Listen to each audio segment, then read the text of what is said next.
Guys, it finally happened. Marvel Spider-Man 2 is here for a few weeks. And sorry for getting this review late as hell, but I wanted to savor it. Wanted to savor the experience. I've been waiting 5 years for this damn game. And I don't want to be finished with it after like 2 days and then just not play it anymore. I wanted to savor it and keep playing it. And I'm still playing it. But let's get into it. So Marvel Spider-Man 2 is 9 months after the events of the Miles Morales game, and now you got Peter and Miles both being New York Spider-Man and taking on all the villains all together. Like a nice little tag team until Kraven comes to New York and tries to hunt down all of Spider-Man's rogues gallery, and just to prove to himself he can find that one person who can give him the satisfying death, and that person is Spider-Man. Peter Parker Spider-Man, not Miles Morales Spider-Man, because Kraven doesn't give a flying fuck about Miles Spider-Man. He just wants Peter Spider-Man. And that's fine. That's dandy, comic book shit. But for those people saying that Miles is not used that well in this game, I disagree. He's used fine in this game. Plus, we just got a whole-ass Miles Morales game and haven't had a Peter Parker game since 2018. Let me enjoy Peter Parker more than Miles. But still, I like Miles, and I like to enjoy him too. It's a nice balance. And even Harry Osborn comes back. Peter's old chum from back in the day. One thing for sure, though, Sony has got to stop using Harry Osborn as a diseased premise. Because even in The Amazing Spider-Man 2, there was a disease. And that came out of absolutely nowhere. And he needed Spider-Man's blood. And that was stupid. This one is held better because he has a disease, the same disease his mom had, and also he just needs the symbiote to save his life. It's like healthcare. Before I get more into the story, let me get into the game mechanics. There are a bunch of new mechanics in this game, and they're all fantastic. We got the web wings, we got the slingshot mechanic, we got the loop-de-loop mechanic, we got a bunch of new different suits. This game is a technical marvel. I think we all know this by now. We even got Peter's Iron Spider arms, and I was not a fan of that when it was revealed in that first trailer. I was like, why the fuck does Peter need Iron Spider arms right now in this stage of his life? But they grew on me. Those things are tough as hell. They're really cool to use when you're taking down bad guys, especially when the shit's getting down, because this game, the enemies, they're much more harder, like more challenging than Spider-Man 1 and Spider-Man Miles Morales. These hunters are what you're fighting, and these guys are tough. These guys are skilled. These guys aren't stupid. They know how to get shit done. These hunters are brutal too. They use poison. They use darts. They use like flame arrows. They use like attack dogs that are robots and attack falcons. Even like if you're like playing the game and you're using the mostly aerial attacks, they'll counter it and they'll put like a web of laser arrows and they'll make you stay on the ground. These guys will humble you. And that brings me to Kraven the Hunter in this game. Kraven the Hunter in this game is used in the most best way possible we've seen in years. Last time we've seen this guy in media that was popular maybe was Spectacular Spider-Man. I don't recall if he was in Ultimate Spider-Man. But anyways, this Kraven is scary, man. He came to New York hunting down everybody. He hunted down Black Cat, Shocker, Vulture, Electro, Martin Lee, everybody, man. And some of these guys he's straight up killed. He's straight up gotten these guys and he murdered them. I remember in one cutscene he murders Scorpion, bro. He like breaks his neck. I was like, damn, that's so tough. Bro even scared the shit out of Sandman to bring him out of retirement, because Sandman hasn't been Sandman in years, but Kraven comes out of nowhere and bro starts going on a rampage as Sandman because he's scared. Which brings me to the best opening in this game. The opening is, Spider-Man have to go take down Sandman, and you're fighting this colossal ass Sandman in the beginning of the game. And man, this Sandman is like active. You gotta go left, you gotta go right, you gotta fight his sand goons too. Like, holy shit. That's another thing I love about this series. This series brings so many different Spider-Man villains and from his rogues gallery and crushes them into one game. And it's nice. It's very fleshed out and doesn't feel overstuffed sometimes. That's great. That's something the movies should be doing, but like the movies can't really pull that off because Spider-Man 3 had a fuckload of characters too, and it didn't go well. Same with Amazing Spider-Man 2. But in this game, they kill off a few of classic villains like Electro, Vulture, Scorpion, Shocker. They're all fucking dead. And it's just like, damn, even fucking Venom's dead too. Like, Jesus. But the story with Peter, that was what I was mostly interested in. Because, yeah, I've been wanting to play as Peter Parker again for a long time. I've been waiting for 5 years for this damn thing. And they finally did the symbiote arc. And I feel like Insomniac nailed I feel like they nailed it. They nailed the symbiote arc and gave us the best one in a while. Because I remember Spectacular Spider-Man gave us a really good symbiote arc. Like, every 4 episodes will like transition, get him getting worse and worse. This kind of does the same thing. Every mission, he gets worse and worse, more evil, more brutal, more like savage. Like, wow, like how he gets to symbiotes, I did not see that shit coming. When Kraven stabbed my boy, I was like, what the fuck are they trying to pull? But I knew it was before he got the suit, so I'm like, okay, Peter isn't dead, but Peter technically died. And then the symbiote suit saved him. And I was like, oh, that's great. That's nice to see how we got the suit. I'm like, wow. What also makes the symbiote arc so effective for Peter is the voice acting. Yuri Lowenthal still going strong voicing Spider-Man Peter Parker. And he does the best job ever, man. He said he wanted to keep playing Spider-Man for years. And I truly hope he does. Like, some of these scenes, so emotional. You can really feel and hear the emotion in his voice. You can see that this Spider-Man's like, he's in pain. Like, he's been through so much stuff. Like, my goodness, man. Yuri Lowenthal, best voice actor in the business. I've known him for years as Ben 10, but now he finally gets to voice my favorite character of all time. Like, Merry Christmas to me. Even Najee Jeter as Miles Morales, I think he does a pretty good job as Miles Morales. He kind of lacks a bit of charisma, and that kind of sucks. But for the most part, he does a pretty good job as Miles Morales, as I'd known him. Because I remember reading the Ultimate Comics, the first issue of Miles Morales, and he seems like he acts just like that. So I'm fine with it. Spider-Verse kind of does it a little bit better, but this Miles Morales, I like, and I really like. I just like him. He's a cool dude. Now, just reported yesterday that someone said that Insomniac confirmed that Miles is going to be the main Spider-Man going forward. And I kind of understand it to some sort, because this Peter has been at it for 10 years. He's a veteran. He had his system down. And now he's not really retiring. He just wants more Peter Parker time. And Miles can take over because he's Spider-Man. It's his time and he's young. So I kind of makes sense, but I repeat, do not, Insomniac, do not throw Peter Parker away, because that third game, I'll get to that post-credits, but that third game, and holy fuck. This game and its mechanics really put the PS5 to the test, because, yeah, you fast travel in like an instant. Like, man, that is awesome. Even uses the touchpad for the Friendly Neighborhood Spider-Man app. It uses that really well to switch between Peter Parker and Miles Morales. I really like that. And the graphics look better than ever. Like, these games always have beautiful ass lighting. And even weather effects. Like, there's heavy rain in this game. And, oh, damn, you see it. Especially when you're in the black suit. Wow, you just see the drip and you see all the moist. It just looks really good. Looks really sexy. Love it. And yes, the MJ missions are back. But what if I told you? What if I told you that they are good this time around? Because she straight up turned into fucking John Wick. She has a damn gun now in this game. And I'm like, when I saw that, I was like, okay, if you really want to put these damn MJ missions in these games, make her at least a bit more fun to use. And it seems like they heard it, and they said bet. So now she has a gun and she's going around like plugging fools in the head. There even is an MJ mission that I hope that was in there, and I saw a lot of people on Twitter asking for it, is what if she hides from Peter, since he's so far gone in this game. At one point he has the symbiote suit evolves into like a venomized symbiote suit, and Peter's like going insane, like he's like just ripping the shit out of all these hunters.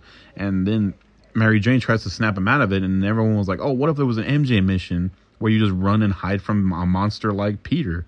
And then they did that. That's like that's the best MJ mission in the game, and you're running away from Peter and trying to get through to him. So if they really want more Mary Jane missions going forward, just make her more fun. Make her more fun to use. Keep the gun. Give her something else. I don't really care. Just make her more fun to use, and I think we'll be fine. It was kind of cool to me that Craven really wanted to draw out the lizard so badly that he makes his own lizard serum just for Dr. Connors, and he just straight up plugs him with it right in the in the chest or something like that. And then this lizard man, he's the most bestial, most dangerous lizard we've seen in a while. Like, this guy's like huge. He's like almost Godzilla height. Well, not really that. Okay, not that tall, but he's a colossal ass lizard, bigger than Peter's ever fought before. And yeah, when you use the symbiote suit against him, Peter is strong. He's brutal. He's talking mad shit too. Like, wow, I feel like, oh my goodness, man. When you do missions in the symbiote suit, you feel like ready to go. Like, man, I'm gonna wreck these enemies, bro. Like, I'm gonna just straight up destroy everyone, be all brutal. Like, oh, it feels so good. At certain points throughout this game, I felt like I was infected with the symbiote, because I was like, I shit you not, I was roaring in my when I was playing the game, I was roaring in my room. I was like, roar. Insomniac really made it really fun and satisfying to use, and you feel that infection. Like, the symbiote, when you have the symbiote, man, you are ready to fuck these guys up. Like, oh my goodness, I will keep, even on repeat replays, I will keep roaring when I have that symbiote suit, because I just wanted to beat these guys down. You feel that adrenaline hit, the adrenaline rush, and then you just unleash it, all your power on these damn enemies. Like, oh my goodness. Now I'm even more happy that they kept it the alien arc, and they even had the little Venom Clintar signia on the forehead, because like, when Venom comes into this game, he comes into this game like, man, bro was a straight up beast. Because I did not want the symbiote to be genetically engineered at Oscorp or some shit. I hate that arc. Like, they even tried to do that in the Ultimate Spider-Man show, and I hated that, bro. I'm like, no, let's not do this, bro. Alien, there's so much alien stories with the symbiote, and because it's an alien, it makes it more interesting than just being some shit they made up in Dr. Connor's lab or whatever. Stupid. But they kept it an alien, and that's awesome. And even the side missions, the side missions are like, meh. There are some shit ones. I will tell you that there are some shit ass side missions in this game, but these are like the stupid petty ones, like the little ones that don't really matter, like the stupid homecoming proposal. Ugh, God, no. Why was that in the game? No, don't do that again. That shit sucks. It's being memed on to this day. It's being memed on. Stop it. You're making yourself like a meme. And then also another, like, these weird New Yorker people just say a bunch of zesty stuff. Like, I don't hate gay people. I don't mind them. Like, I like them. That's fine. Do what you want, but like, come on, don't force it down my throat. The side mission I'm talking about that's good is the Fire Cult. That's when you meet Wraith. Yuri Watanabe turns into Wraith. And that whole Fire Cult thing, there's a bunch of weird psychos that try to brand people out in the open. They don't care. They think people are unworthy, and then that the Crimson Hour is coming. The Crimson Hour, I feel like that's going to be some big-ass DLC opportunities. Either DLC or like a different game. Like, we'll see, because at the end, they reveal Carnage, and holy shit, I heard the name Cletus Cassidy, and I'm like, okay, good thing that Cletus Cassidy exists in this Insomniac universe, so we can get a full-fledged Carnage, because we have not gotten the good Carnage since the original Amaze animated series. That shit butt-ass Carnage from the movies never happened. That Carnage was a clown. Hated it. Did not like it. Black. Same goes for Kraven. I can already tell you now, this is the definitive Kraven on screen that we're going to get in recent media. That new Kraven movie is not going to be good. It's going to be bullshit. It's going to be garbage, crap, diarrhea, shit. Another thing, maybe they could have given Miles some better side missions to do with like a different villain team, because all he does is like save a music department at his school, Brooklyn Visions Academy. He just finds the robbers, stops them, and returns all the stolen instruments, and then boom, the music department's back open, and Miles saves the day. and he gets to finish his college application. That's what Miles is dealing with in this game. He needs to finish his college resume, his college application to get into a good college. He hardly has any interactions with Harry. He has like one brief interaction with Harry, but most part they don't really know each other that well.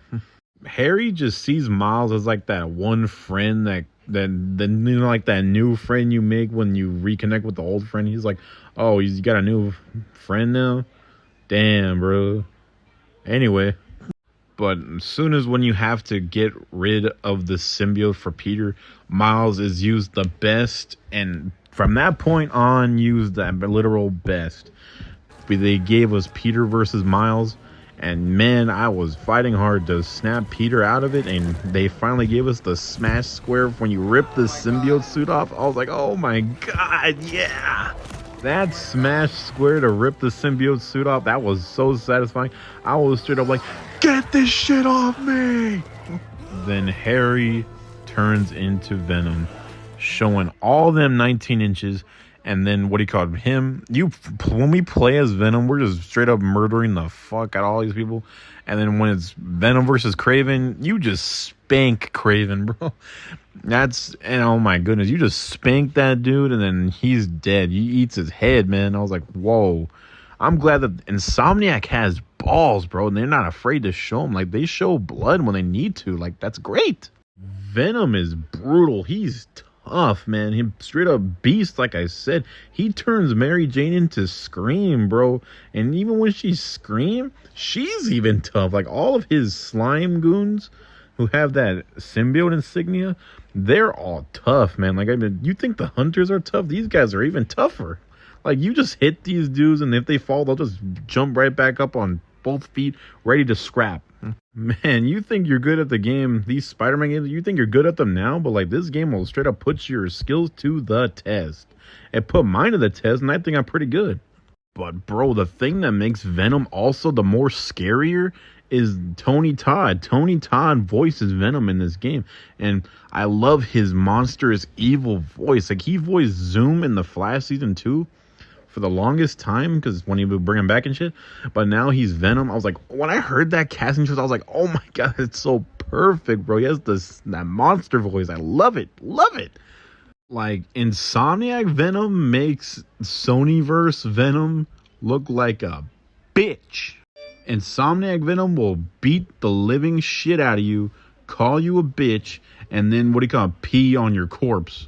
Venom made the city into like his own symbiote empire, bro. That gave me such Web of Shadows vibes. I was like, damn, they really brought back the bleak and grimness from Web of Shadows and put them in a much better game. Then the final part, and Insomniac is genius for this. They used Peter. They made Peter anti-Venom. Well, sort of, like, they gave him an anti-Venom suit, and it gave him the power to, like, take out all the symbiotes and disintegrate them. And that was great. I was like, yeah, because anti-Venom usually looks like this. Crazy psycho. But no, they used him in a better way to make Peter have all the power of the symbiotes and still be his normal Spider-Man self. And that's great, because you can feel all that power, man. It's so good.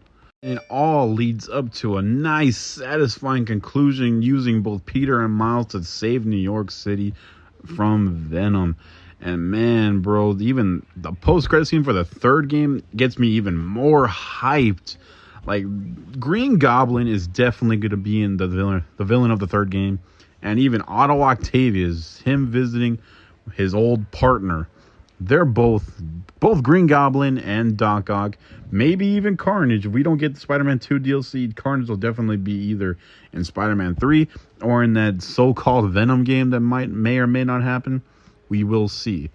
But as of right now, as a Spider-Man fan, as a game fan, I am so satisfied, man. Those 5 years were worth the wait. Game of the year. And I can't wait for Insomniac's next game. Wolverine. My second favorite Marvel character of all time is Wolverine. And they're getting him a game? Yes, yes, and it's rated M. Maybe they should be rated M. Please, Insomniac, make it rated M. I want to stab people in the fucking face as Logan, please. In the end, guys, Spider-Man 2 is a fantastic ride, and man, it does have its problems. Don't get me wrong, like those two stupid fucking side missions, but this game story so fantastic, well made, and completely nailed. So awesome. I'm pretty sure everyone's played it, so just keep playing it, and I can't wait for Marvel Spider-Man 3 and Wolverine. I can't wait for what the future holds, Insomniac. Marvel Spider-Man 2 is a 9 out of 10, baby.